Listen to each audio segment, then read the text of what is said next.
Hi, everyone. Thank you very much for joining in again. I hope you are having a wonderful time today. I am very excited to host this event. Just a quick introduction, Sandy Hardiker, CEO and co-founder at Network Science. I'm very glad that you all could join in and witness an array of conversations through world-leading speakers, as well as sessions that we'll have today and over the next 3 days. One of the things that you would have heard in the video that was made earlier is that for every participant, we shall be planting one tree.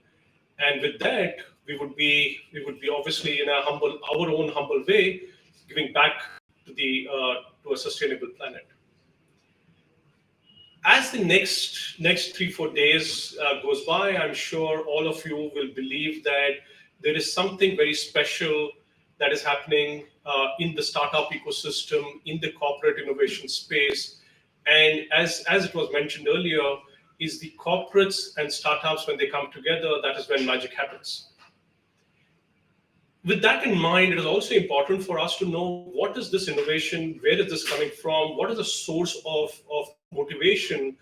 And with that in mind, we wanted to speak to a few startups because that's the backbone of innovation. And we wanted to understand what is motivating them, what is inspiring them to innovate and help corporates, large organizations around the world really go about changing the way they do their business. Hence, we said, let's start this entire event with speaking to startup founders, 4 amazing founders from around the world. And I'm glad that we could assemble these 4 amazing startup founders who are coming together for this session with us. Before we get there, I just wanted to let everyone know that there has been a slight change in the schedule. The session around the 8 layers and the 8 aspects of AI are now being run as the last session for today. But please stay tuned for that session as well, taken by Dr. Shailesh Kumar, who's the Chief Data Scientist at Reliance Jio. Going back to this, I would be very happy to talk to 4 co-founders and CEOs of amazing startups. I would start with Anthony Abel, very fondly known as Tony. Tony is a serial entrepreneur who designs, runs, and funds breakout technologies and high growth ventures. Over the last few weeks, I've spent time in London with him and his co-founder to understand what they are doing in a very exciting space. I don't want to kill the thunder. I want to let Tony talk about himself. But I'm glad that Tony could make time today and be with us. Tony, if you just give a quick 30-second introduction of yours, please.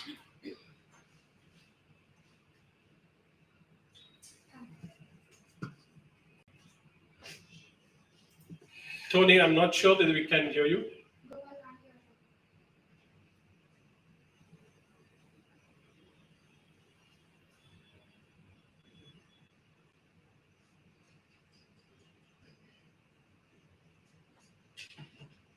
Anthony, are you facing an issue?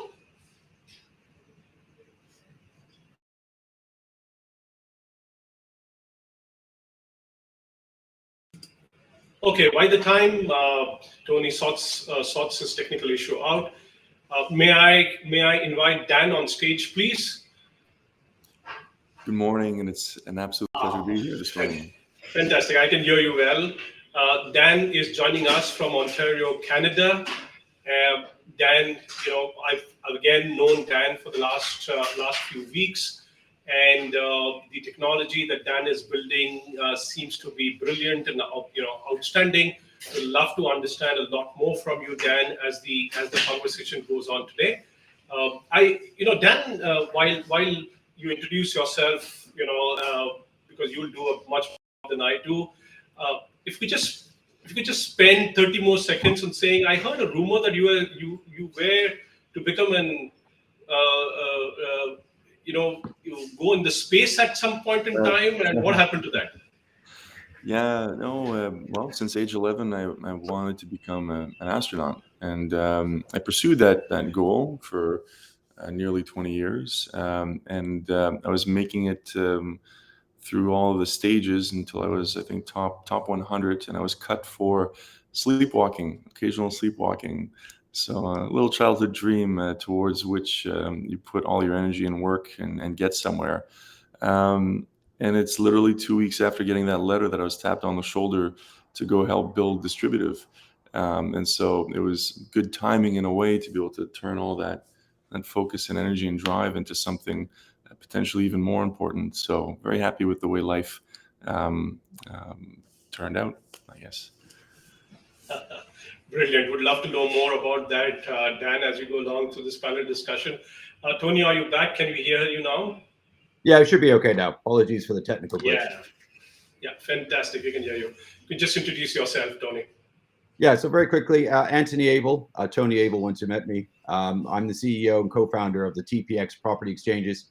We've been working since 1617 with the regulatory bodies here in London to create property as a liquid tradable asset class on public regulated exchanges.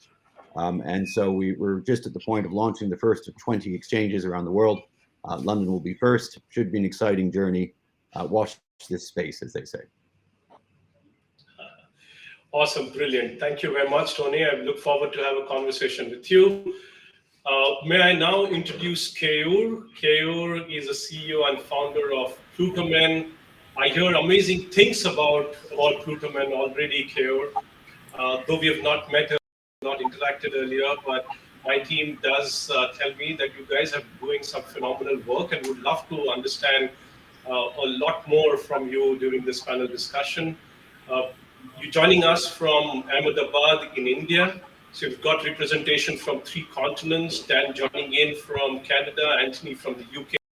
You joining in from the western part of India.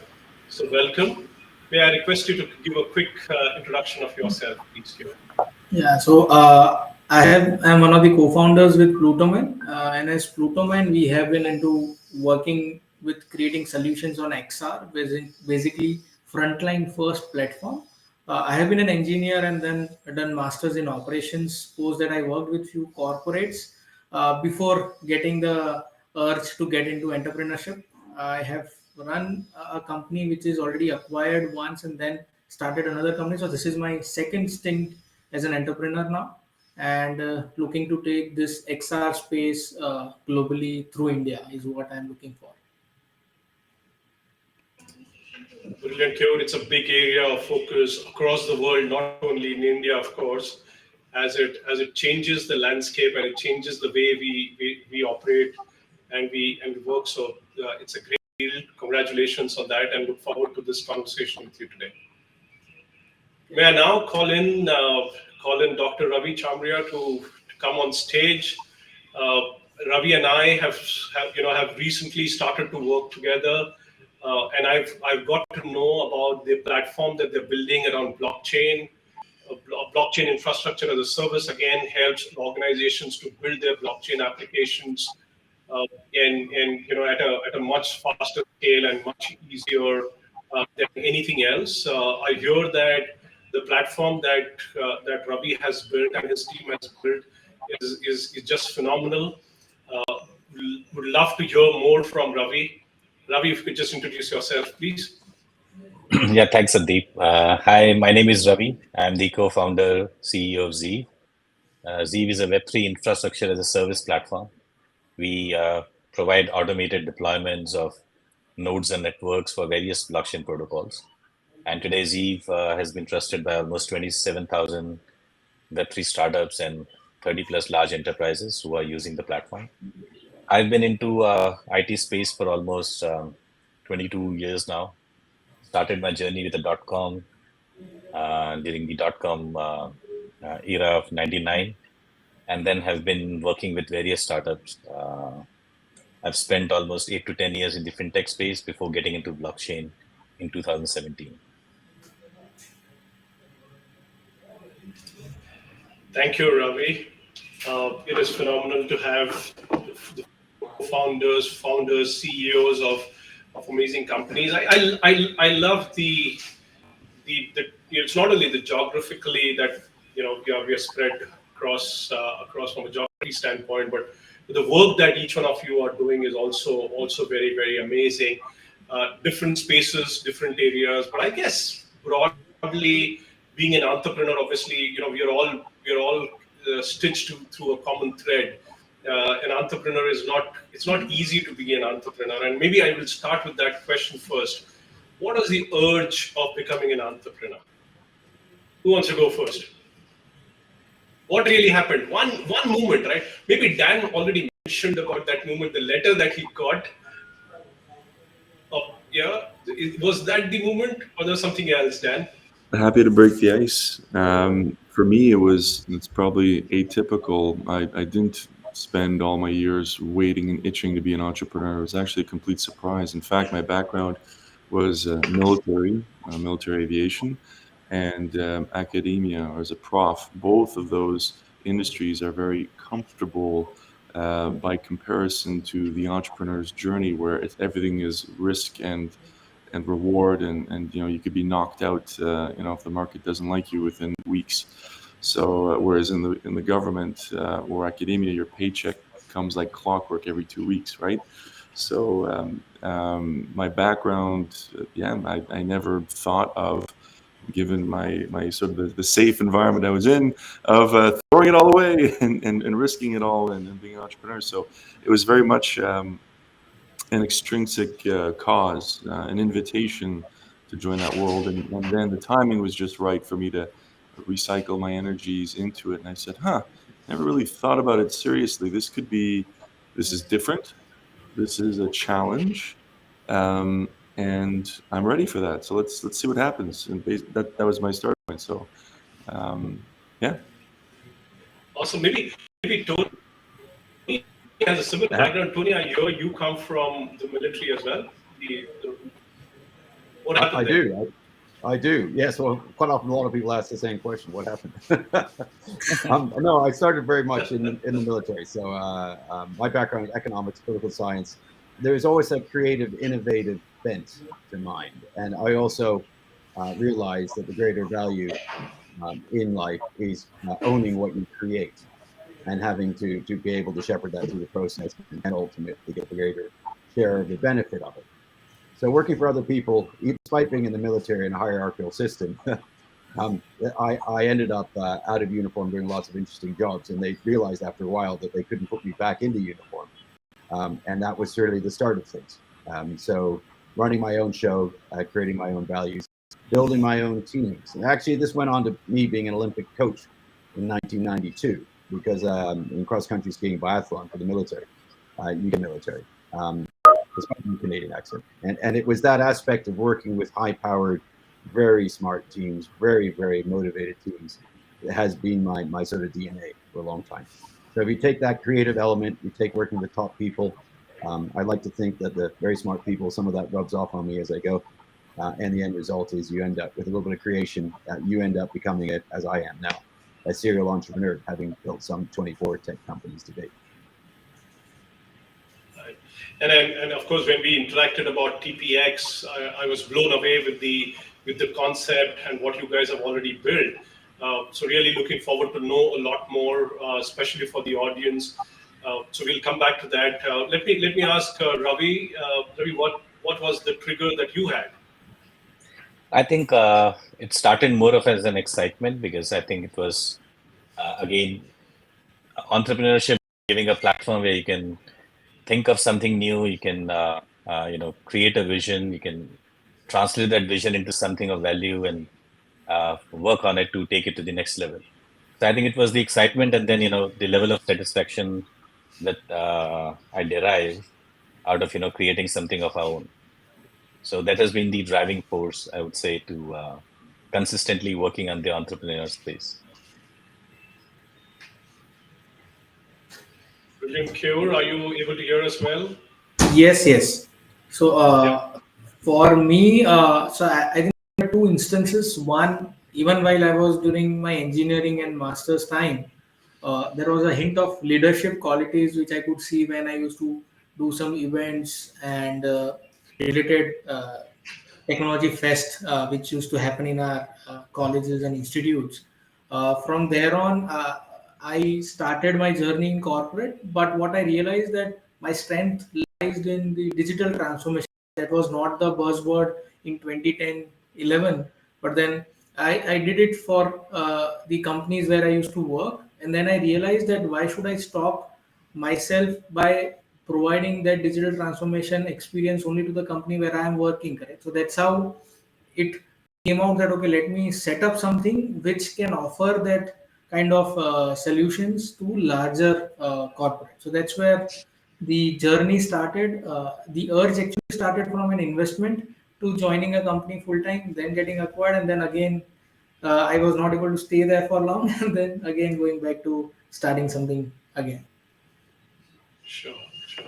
No, it is quite fascinating. As a first-time entrepreneur myself, there are multiple trigger points over the corporate life. But then there does come one day, one time when you say enough is enough. I think it is, if not now, then when, and then you finally take the plunge. Sometimes it works out, sometimes it doesn't. So thankfully, for all of us, right? I mean, we do exist primarily not because we are, as an individual, being able to move the needle, but because our team, our well-wishers, our friends actually come together to make things happen for us. So it's a combination of multiple factors that go along. Let's now get deeper into what you guys are building. Why are you building what you are? What's the market out there? And why do you think you're going to make a difference as we go along in this journey? May I request maybe Ravi, you could start, since you're building the foundation for many organizations to then create something new. Yeah, sure. So we started our blockchain journey building products and solutions in the blockchain space. And then, we worked for almost 4 years, worked with various enterprises, we worked with various startups, created a lot of decentralized applications, smart contracts, etc. But then we saw an opportunity in the infrastructure space because we realized managing blockchain infrastructure is still highly manually intensive. And especially if you're launching an enterprise grade network, or let's say launching your own chain, there's a huge amount of efforts that go into managing the infrastructure and the necessary tool sets which are required to manage the entire DevOps lifecycle. That was not there. And that what motivated us to create Zeeve to solve this pressing problem. We started with supporting Hyperledger suite of products, Fabric, Sawtooth, Besu, R3 Coda, and created a no-code platform to deploy even most complex networks which require highly customized configurations. And then, we extended to other public protocols. Today, we are, in fact, the leading player for app chain deployments, whether it be creating your own custom blockchain using Substrate or Cosmos SDK, or spinning off your blockchain using Avalanche subnets or Polygon supernets, and so on and so forth. So, and we are increasingly seeing a lot of interest. We already have a decent number of Web3 startups who are using our platform, maybe for APIs or single nodes. But largely, we are seeing more and more growth on the enterprise and large DeFi or gaming customers who are now spinning off their own chain called app chains or application-specific blockchains. And then, we also did one thing very exciting because enterprises do require, control over the cloud infrastructure. It may be compliances related to data. They want to restrict on the geography or other compliances. So we uniquely offer, bring your own cloud. So can you still use a no-code platform to deploy, manage, monitor your entire infrastructure, but everything is running on your own cloud environment. So that's, I think, is a value which is stuck very well with quite a few, especially enterprise customers. And as part of our, now the idea is we have expanded to US and Europe and Australia. Most of our customer base is out of these three areas. And now, as part of our roadmap, we consistently are working on privacy, security, and few other areas at the infrastructure level. Oh, this is brilliant, and of course, as more and more use cases get built on blockchain, the infrastructure and related management challenges, of course, will drive your growth as a company, because you could offer multiple options, and make it easier for organizations to choose from with regards to the blockchain protocols that they would want to use. That brings me to Dan. If I can ask that question to you, Dan. We just heard from Ravi a very interesting term called "bring your own cloud," and you of course are working in the cloud space, right? As Distributive, there is something amazing that you are creating, very unique and pioneering that you are creating. I think it's important for the audience to get a feel of what that is. Just give us a perspective around that, please. Yeah, no, I was listening. It's fascinating. To bring your own cloud, deploy blockchain tech. That's fascinating. Congratulations. And I'm happy to say we're not competing. we're very specifically focused on compute, just the compute. So there's no storage or no proof of genesis of a particular piece of data, information, or transaction. I'll just tell my own story. Maybe that'll be helpful. I was a physicist back when I was doing research, and I had a million computations to do. I basically had a million inputs, and I had a function that I needed to apply to all of them. And the results of which would be something I would want to plot, because I was investigating propulsion, electromagnetic propulsion, and what shape and geometry of coil and tube would give the biggest thrust to weight ratio, and et cetera, et cetera. But it was frigging hard to get through all those computations. If they each take 10 seconds and you have a million of them, well, that's going to take your laptop quite a long time. And how would you propose going about using 100 computers, right? Like, how do you do that? If I have my code that I wrote and there are 100 computers, what's the recipe for spreading it out?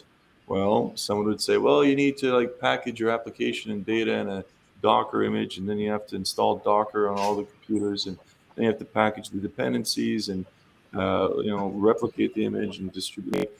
Well, wait a minute. I'm a physicist, okay? No one said I wanted to become a data center management expert and become a DevOps engineer. That's like 4 or 5 disciplines removed. I don't have time for that. What I want is something really easy that takes the code I wrote and just sends it out and gives me my results back. So that's what we've been focused on building over the last 5.5 years. And I'm happy to say that we built exactly that.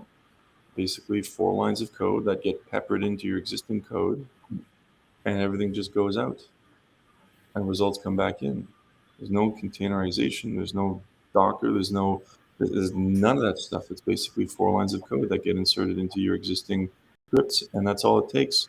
So we were kind of tired of yesteryear's version of cloud, which is just moving computers around and moving images around. We're moving just code and data around for it. So it's the smallest unit of compute that you can move around. And the tools that we're giving developers are the absolute simplest. And anyway, happy to do a demo of this later if people care to see that. But I'll give up the stage to the next exciting innovator. Yeah, this is fascinating conversation, and I'm now looking forward to hear from Tony on his story, because what Dan, you are doing possibly on the virtual world, that Tony is attempting to do the same thing in the real world, in the property world. So we will hear from Tony now. All right, Dan. Yeah, definitely we should talk. You're doing something very interesting. From our side, our objective was we started in 2016. We started as a blockchain company. We're working. I used to own and run a logistics company. It's no great surprise. We're focusing on the supply chains, and we're looking at how you could blockchain enable supply chain. Pretty standard issue stuff these days. In those days, 16 just started to break open, but in 17 we focused on property, and property we thought was by far the most interesting in a macroeconomic model. So I'll dive a little bit into that space, but not too heavily as we go. But in a macroeconomic model, property has this wonderful attribute of being largely inflation resistant over time. Slowly getting inflation resistant asset. Supply and demand curves are very nice for it. So when we started to build out our chains, and we have a layer 1 to 3 system, BTC fork, open permissionless, is designed for other people to build on top of it and to turn property, the title of property in particular, as an inflation-resistant asset, which all of us can use directly in the payment for goods and services and bypass ostensibly the banking system and the fiat economy. So when we started to model for this, we had privileged access to central bank data. In 17, we started to anticipate a decade of double-digit inflation in one form or another in different geographies. And we realized every time this happened in the last 2,000 years, you always end up in some version of asset-backed economy. And that's where we focused. So we built a system by which you can take the title of property, which anybody can own via mobile phone, and use it in payment for your Starbucks coffee. That's basically our genesis. And we made it very fast, and we made it sovereign, and we looked after the very constituent parts of our nation state in that process. So fully adjudicated rescission on the chains. We call them sovereign chains. We have a multi-chain environment that covers the record of the property, the transactions, a fiat-based version of this one where you get an asset base, an asset coin, effectively. As you can see over my shoulder here, we've got 10 square feet of London effectively in a coin, which is a cold storage device which we can then use to purchase goods and services. That's the broad concept. So when we're looking at what we're doing, it runs on a multiple different levels. It's about the macroeconomic model. It's about the implementation in our current age using our blockchain technologies, AMMs, automatic market makers, Uniswaps, the financial structures that exist now and are running in the broad marketplace. And in terms of the tech layer, is a modular design. So our aspect was to make sure that all the component pieces that we're using inside of our platforms are already operating in regulated environments. And then after that, we started to work with our central banks. This is something that they're very interested in, and a number of briefings that have taken place with some of the central banks around the world with this. They're very interested in the asset-based economy because it gets them out of the monetary inflation trap that they've created for themselves. So we are cutting edge. We are opening a lot of exchanges around the world. We do anticipate anybody with a mobile phone and the communities that support those distinct developments on top of those chains will increasingly be working with us and creating their own products and services to fill their own markets. So we made it very fast. We made it to compete directly with the existing payment systems that we have around the world. So if you like your stats, 10 millisecond end-to-end transfer of assets, about 270,000 transactions a second is what we built it for.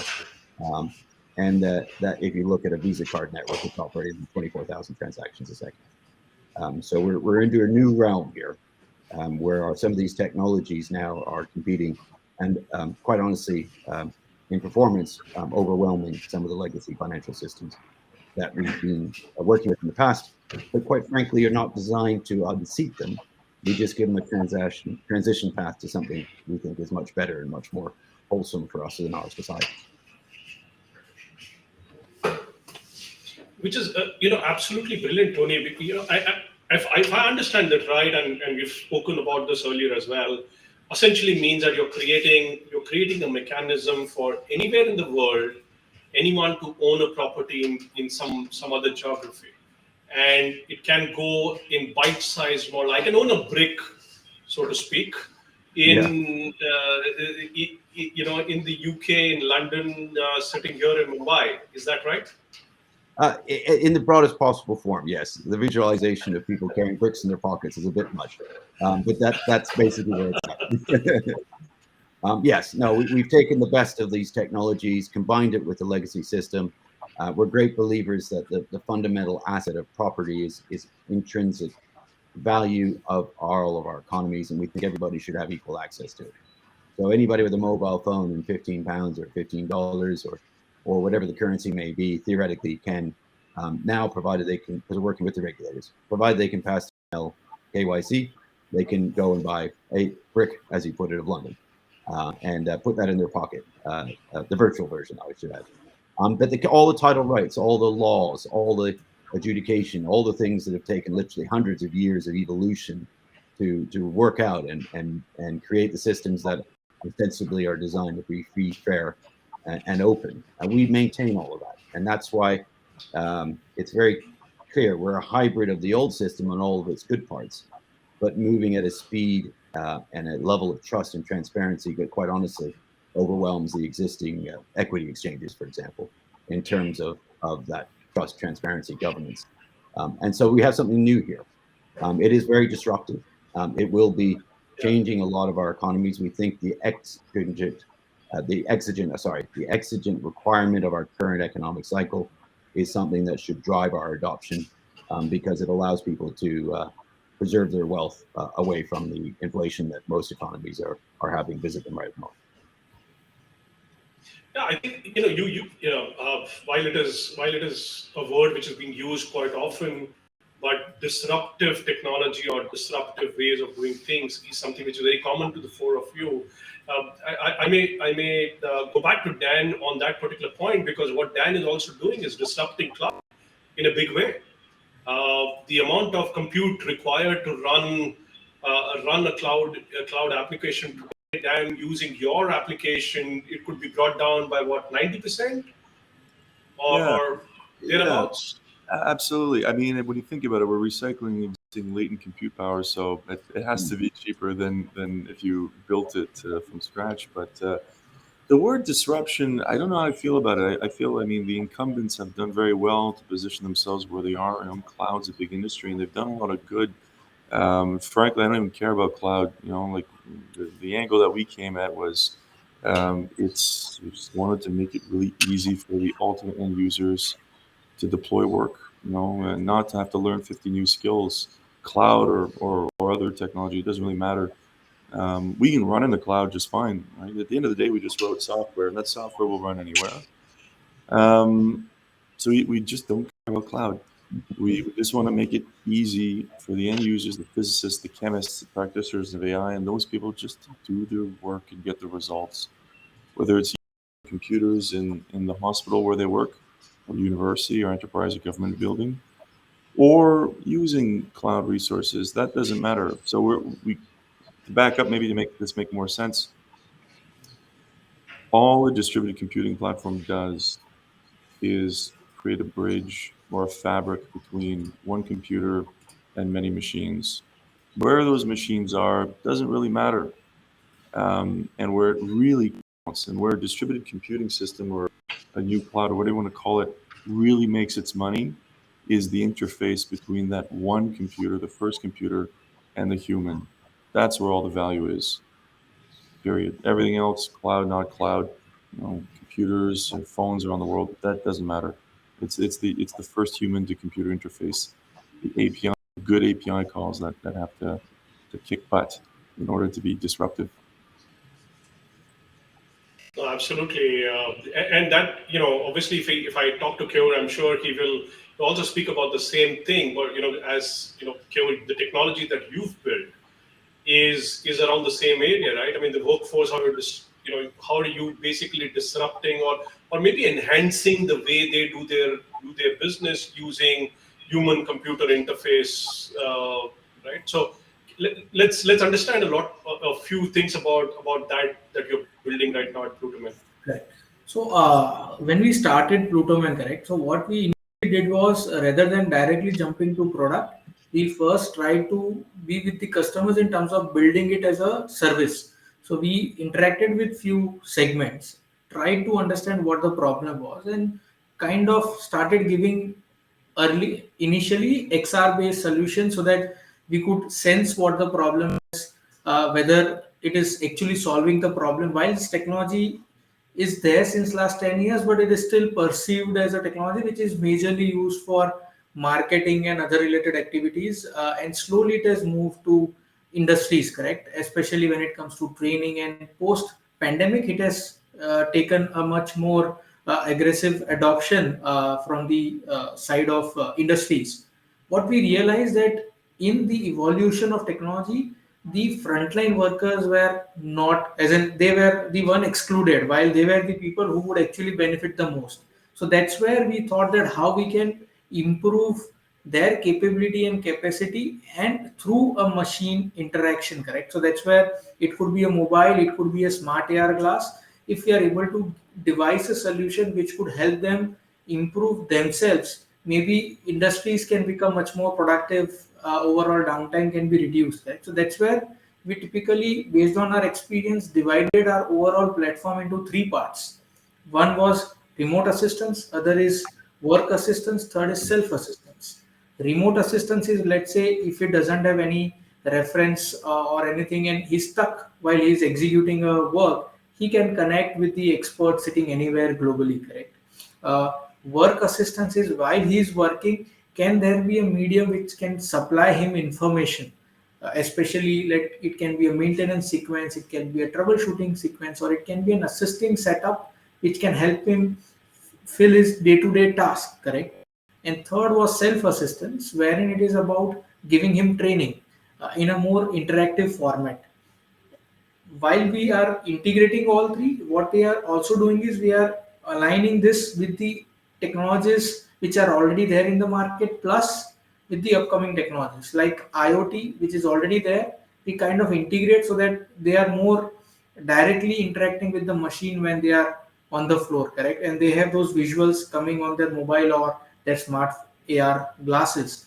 And with generative AI coming in play, how we can, while generative AI, on one front it is a public data, slowly how things can evolve from the data of that enterprise only, correct? So basically internal database getting more private and interacting or bringing out things from their own knowledge database and throwing it for their information to work seamless. So those are few areas where we are trying to work, and we see that if we are able to make the frontline more productive, organization by default becomes exponentially productive. So that's what we are trying to focus and trying to achieve.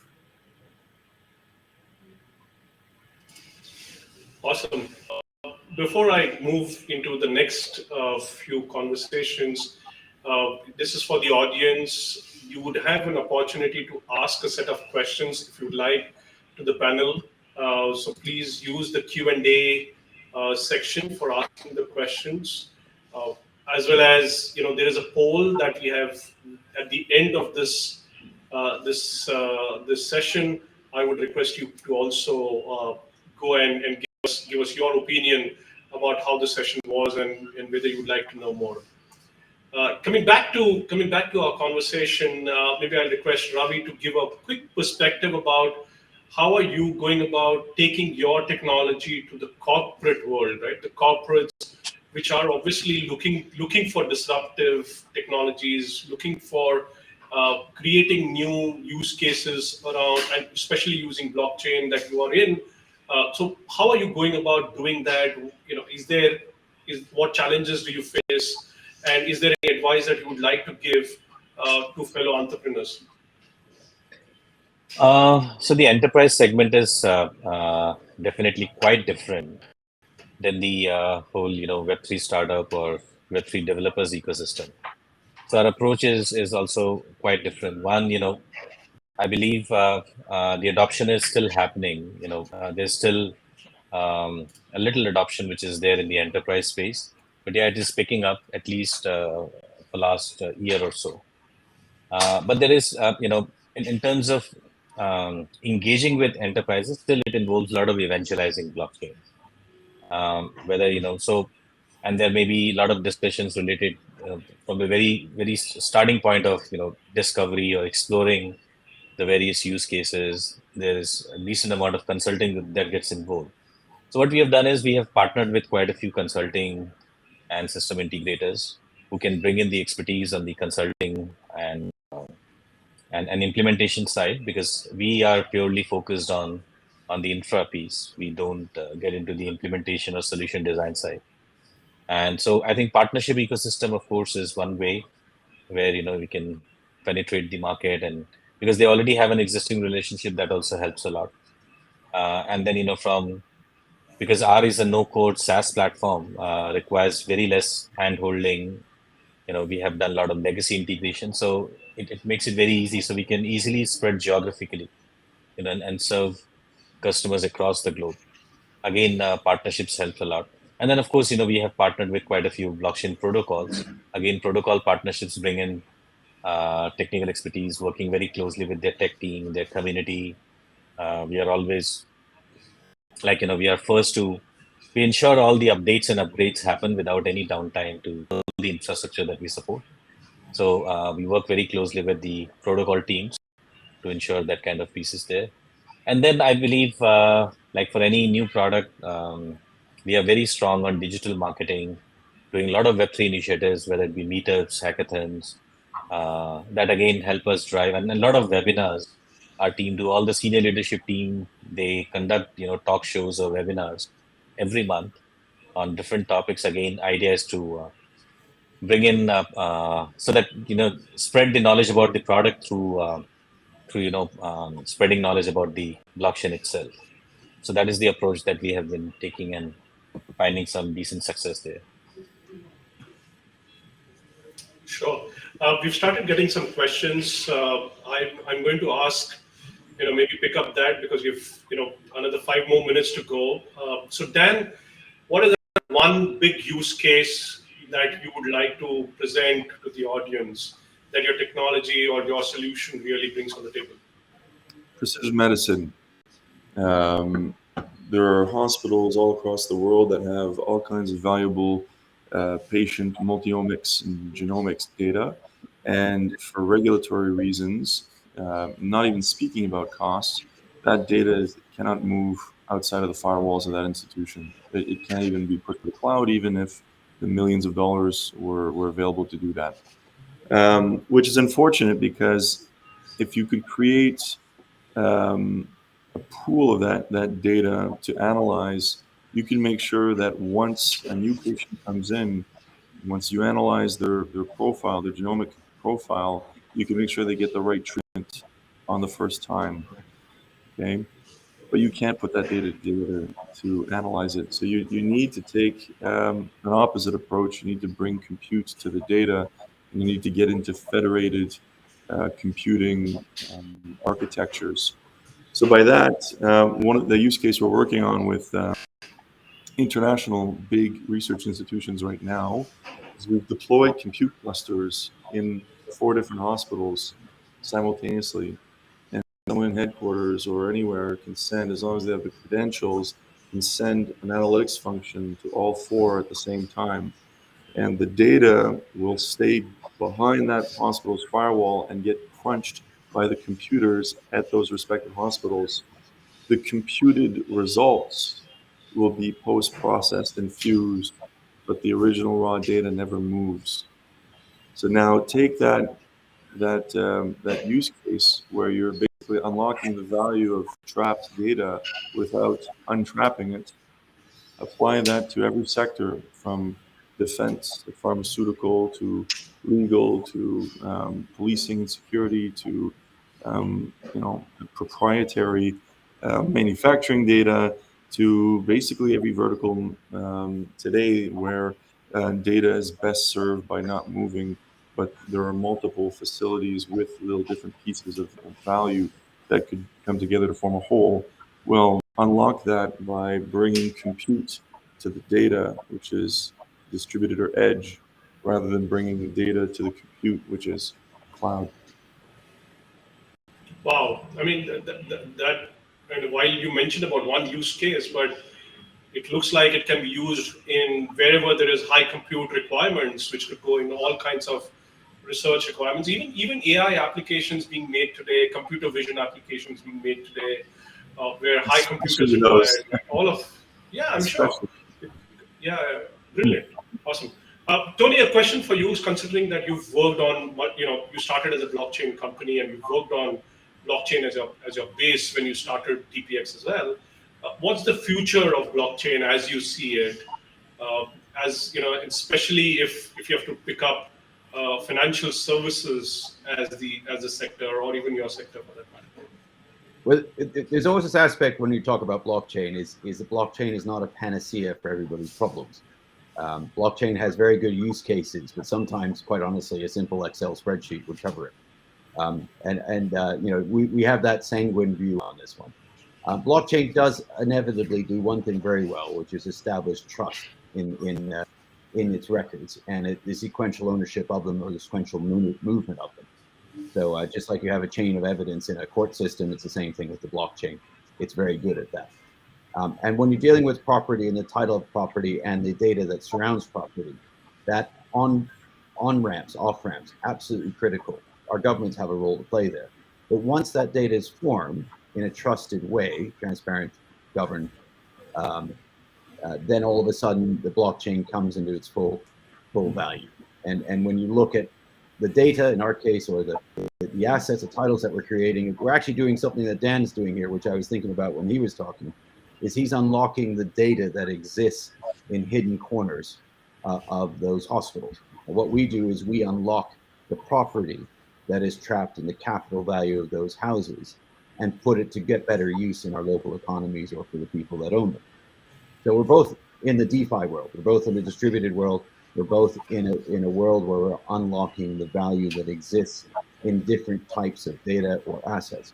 In our case, it's property. And going back to the original question of where the value is for those who are listening to us, it's unlocking the trapped value that exists in the properties that we live in, and then allowing that to pay for things like Dan's work. We think that's a good output. So if you can unlock the way that money moves in our economies and allow more choice to happen and unlock it from the traditional channels of the banks, then that kind of liquidity in the marketplace can drive innovation. If you drive innovation, you drive better outcomes. And so we're very much of that page and of that world. Brilliant. We'll take just one last question, considering we have limited time. And this question comes directly for Keyur. Can you share, where did it go?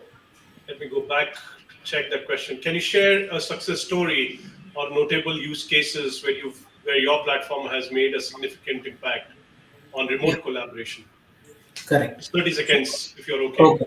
So a very quick, typically a lot of companies are using this as a second option to their after sales service. Generally, when it comes to OEMs, they prefer, till date they were doing after sales service in two formats. It was either a L1 wherein they take phone calls, or L2 where in-person visits were there.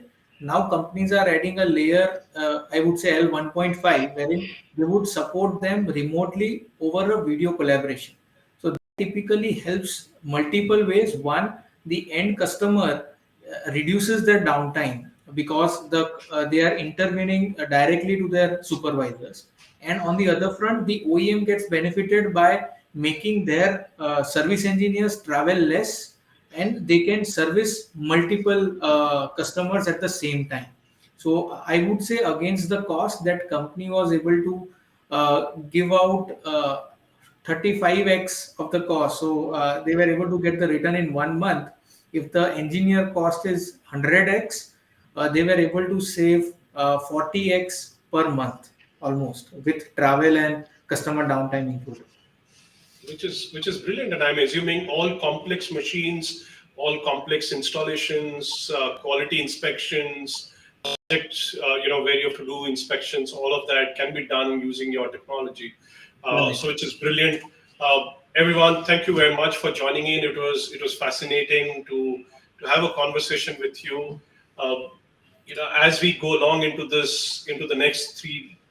next 4 days, I'm sure some of the concepts that you've shared, disruptive technology, how does it really change the way we do our business, opens up the mind of innovation, really creates limitless opportunities for entrepreneurs like yourselves. I think it's quite inspirational. Each of your stories is quite inspirational. I wish this could have gone in for longer. But, we have further sessions to come, and I thank each one of you for spending your time with us. This is for the audience. There is a poll being published. If you could also give a quick answer to the two questions. One, did you like the session? So it will help us, all of us. And of course, the second one is, would you like to know more? And if you'd like to know more, please send out an email to contact@networkscience.ai, and we'll get connected to these individual founders and entrepreneurs and get you the answers that you're looking for. Thank you once again, Dan, Tony, Keyur, Ravi. It was brilliant to have you today. I look forward to Thanks, Sandeep. Thank you. forward to hosting us. Thank you very much. Thank you, audience. Thank you for a brilliant session. The next session I'm also equally excited about will be hosted by my dear friend Monish Rathod. He will moderate the session on launching the first tokenized community platform on blockchain. I will now hand over to Monish. Thank you very much.